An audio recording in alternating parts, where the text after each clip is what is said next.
जय श्री राम। जीवन में कई सारे इस तरह के प्रश्न होते हैं जिनका उत्तर हमें नहीं पता होता, सही उत्तर। और सही उत्तर ना पता होने के कारण कई बार हम अपने मार्ग से भी भटक जाते हैं और एक सही फैसला नहीं ले पाते। इसलिए जीवन में जिस तरह के रिजल्ट मिलने चाहिए वो नहीं मिलते।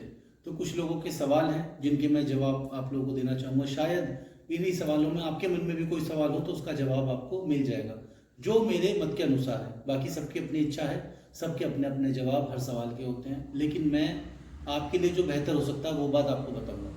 अब जैसे हमारे पास ये नोएडा से प्रिया मित्तल जी का ये एक सवाल है कि मैं ये चाहती हूँ कि मेरे पति मेरी बात माने, लेकिन वो मेरी बात नहीं मानते। हमारे घर में हमेशा लड़ाई झगड़ा बना रहता है और मेरी सासू माँ ने मेरे जीवन को सबसे ज़्यादा दुखी कर दिया है और वो मेरे साथ अच्छा व्यवहार नहीं रखती और मेरे पति भी उनके सिखाए में रहते हैं। ये इनका सवाल है। अब मैं क्या करूं, मतलब इनको क्या करना चाहिए। देखो, मैं सबसे पहले एक बात आपको बता देता हूं, जब तक आपके पति के मन में आपका मान सम्मान नहीं होगा ना, चीज़ें अच्छी कभी नहीं हो सकती। अब चीज़ें खराब कब होंगी? एक सीधी सी बात आप ये जान लो, दुनिया का कोई भी लड़का हो, कितना भी मेहनती हो, कितना भी अच्छा हो, कितना भी बुरा हो, लेकिन अगर उसके सामने आप उनकी माता जी का या उनकी मम्मी का या माँ का अगर अपमान करोगी या बुराइयां करोगी तो उसके मन में कभी आपके लिए जगह नहीं बन सकती।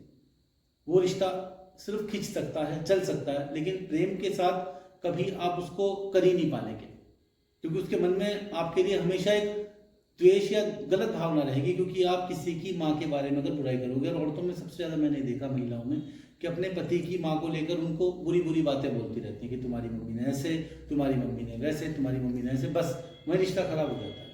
आप आपस में कुछ भी कहो, लेकिन एक बात याद रखना, मैं सभी महिलाओं को ये बात बोलना चाहता हूँ कि अपने पति की माता जी के बारे में कभी गलत ना सोचना, ना बोलना, ना उनसे इस बारे में कोई बात बोलना कि तुम्हारी मम्मी ने ऐसे कर दिया। तब देखना आप चीज़ें कितनी आराम से सरल होती चली जाएंगी, वो आपका पूरा सपोर्ट करेंगे हर चीज़ में। लेकिन ये बात कभी मत करना। जिस तरीके से आप अपनी माता जी का सम्मान चाहते हो, एक तरफ तो महिलाएं चाहती हैं कि मेरे भैया और भाभी हमेशा मेरी माँ के पास रहें, उनका ध्यान रखें, लेकिन वही आपके अंदर भावना जो होती है ससुराल में आती क्यों खराब हो जाती है। इसी वजह से बंटवारे होते हैं, लड़ाई होती है, झगड़ा होता है। मैं ये नहीं कह रहा सिर्फ महिलाओं की गलती होती है, कई जगह पुरुषों की भी गलती होती है, लेकिन आप कभी भी किसी की माता जी की बुराई ना करें, अपने पति की तो स्पेशली नहीं, बिल्कुल नहीं। वो भी आपकी माता जी हैं, ठीक है।